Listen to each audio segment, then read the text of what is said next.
Hi, this is JP Morgan. Today on the Slanted Lens, I've got Jordan Zobrist with us today. And I'm going to teach you guys how to create a strong brand on Instagram. I can't wait for this material. Let's get started.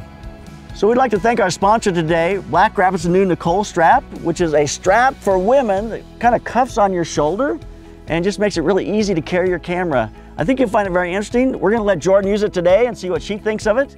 And midway through the lesson, she'll give us a little report. So thanks to Black Rabbit and the new Nicole strap. So Jordan's going to take us through the process of how to build a brand in Instagram, right? That's where we're going? That's what we're doing today. There we go. We're also going to be able to watch her shoot as she's doing it, working with a model. I think a lot of how you build your brand is, we'll see that in that process. Your process, how you shoot, the clothing styles, the location styles, and of course you made some comments about editing styles. We'll talk about a lot of those kinds of things. Absolutely. Okay, so what's the #1 principle for creating a brand on Instagram? Well, Instagram's out there so that you can show your work. And the best way to do that is to consistently post every single day. You post every single day? Absolutely, yes. And if you feel like you don't have enough content to post every single day, that's just a clue to you that you need to get out and shoot more. Because once you're shooting, you have plenty of content to post, at least once a day. If Instagram sees you posting every day, they know that you're an active user and they will bump up your posts and they'll get seen by more people and exposed to more people. So you're out on location, you're shooting, and you may grab an image from last week and just put it up and could caption, or would you grab something? Obviously you haven't edited something you're shooting, so it's gonna have to be something you shot before, right? Yes, something I shot before. Okay. Yep. Or I pull something from a year ago that I really love and I post it today because it just, you know, speaks to me in that particular day, or I forgot about it and I want to share it. And so it can be an old image, it can be a brand new image, it doesn't matter. So I feel very strongly about this. Sometimes we're scrambling because we want to post every day, we pull from images that maybe don't represent the kind of work we want to attract. So if you want to be a wedding photographer and attract, you know, newly engaged couples, I wouldn't suggest posting photos of your dog or your niece or family photos, you know, family portraits that you've taken, unless that's the kind of work that you want to attract. Okay, tip number 3, it kind of goes along with what we've already been saying, but post the best of your work, okay? And I know that sometimes we want to post personal photos and things that are meaningful to us. Or a great sunset we got or something. Right, I would suggest either having a separate Instagram account for that, or it's great to share that kind of stuff on Instagram stories. That's where your more unfiltered, more personal content can go, so people get to know you as a person and as a personal brand. But I think as far as your Instagram feed goes, that needs to be as professional and polished as you can make it.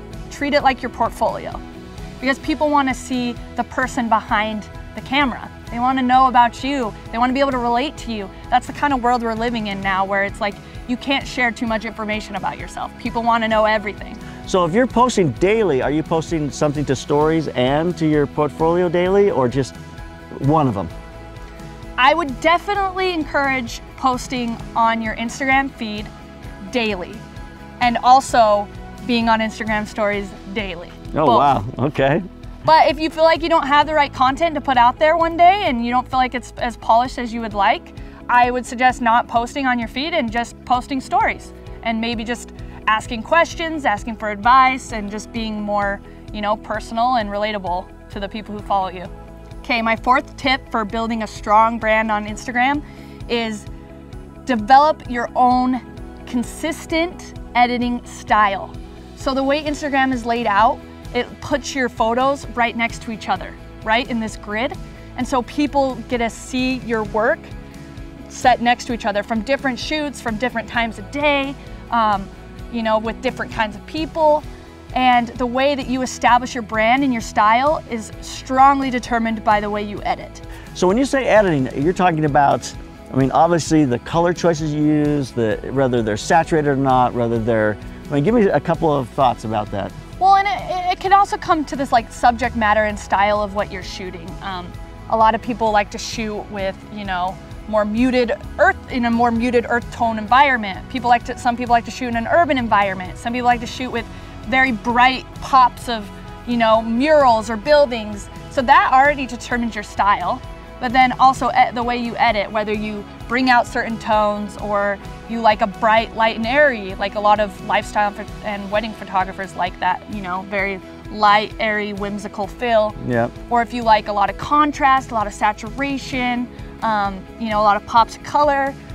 So there's the challenge of every creative individual is to have a collective body of work that shows style and similarity, but does not become the same. So number 5. Have a very clear and concise Instagram bio. And if you don't know what that is, that's the text that you're allowed to put underneath your Instagram profile photo and underneath where it shows your followers and who you're following. People want to know right when they go to your profile, are you a photographer? Are you a videographer? Are you a model? If you're a photographer, state photographer. State what kind of photographer you are. And I think it's very important to also state where you are. And a lot of us travel a lot. And so if you're traveling, say where you're going. Because I usually say where I'm going in the next coming months, and I have a lot of people reach out and say, hey, you're coming to Hawaii? I live in Hawaii, I would love to work with you, or I have a project that I want to hire you for. So Jordan literally shoots all over the world. And so you're gonna tell people in advance you're going somewhere. Yeah. And that gives you the ability to connect with people you wanna work with, models, you know, Yeah. makeup, all those kinds of things when you get to the place where you're going. Right, and you can say that in your posts or your Instagram stories, but I think it's also really nice to have that right in your Instagram bio where it's permanent and people can see it right when they come to your page. Hashtags. Do you use all 30? Do you use 10? Do you use 1? How do you do them?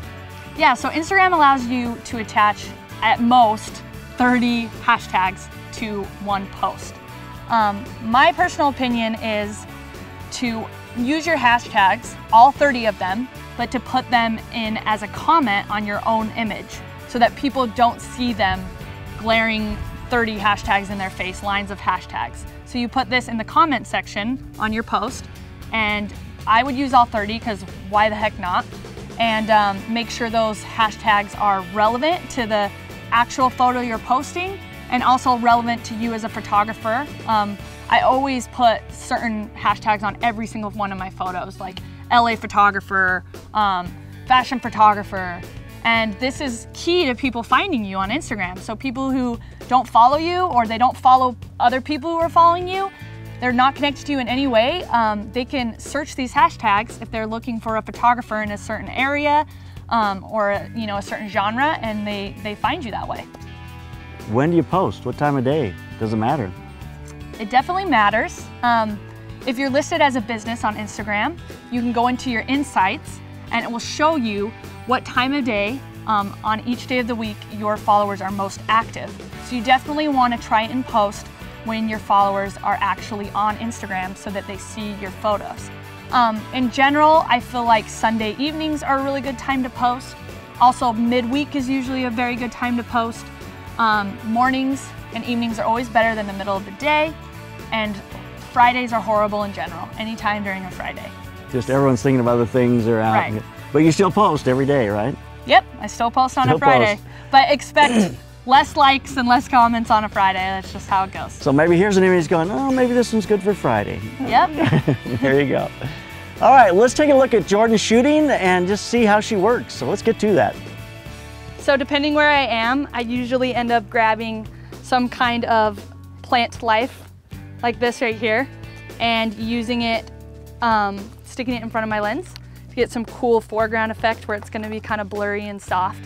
And I'll kind of frame it around her face, and it'll look cool.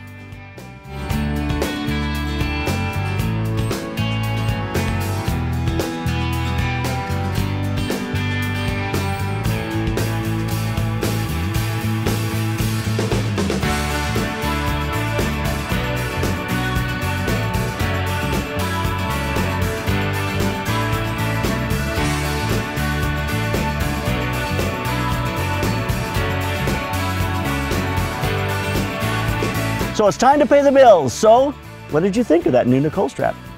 You know what? It's pretty nice. First off, when I discovered this little pocket here for my lens cap, I was nice. like, this is golden, okay? Because I cannot keep track of my lens caps. I'm losing them probably like once a month, at least. I love the wide strap right here. I feel like it's very comfortable compared to the strap I was using before, which was about this wide. So it's comfortable, it kind of hugs on your shoulder here and kind of stays in place. Every photographer loves a strap that they can trust and they can just drop their camera. They have their hands free, they can move around, they can adjust, they can do whatever they need to, and their camera's just right here, easy to grab again and start shooting. I think it's cool that you can kind of wear it down over your shoulder like this, or you can pull it up and have it a little higher. You were having it high a lot of the time, weren't you? Yeah, I think I liked it a little higher just because it gave me a little more range of motion when I brought my arm up to shoot, and especially for vertical. So yeah, but I think you can wear it both ways. This way kind of feels a little snugger and kind of keeps it, you know, in place. So yeah, it's very comfortable, super cute. I like the simple but like cute pattern. I don't like something that's too flashy. I like the simple but cute pattern too. Simple but cute, yeah. So check it out, links below, the Nicole strap. Let's get on to another shoot. Let's do it. Okay.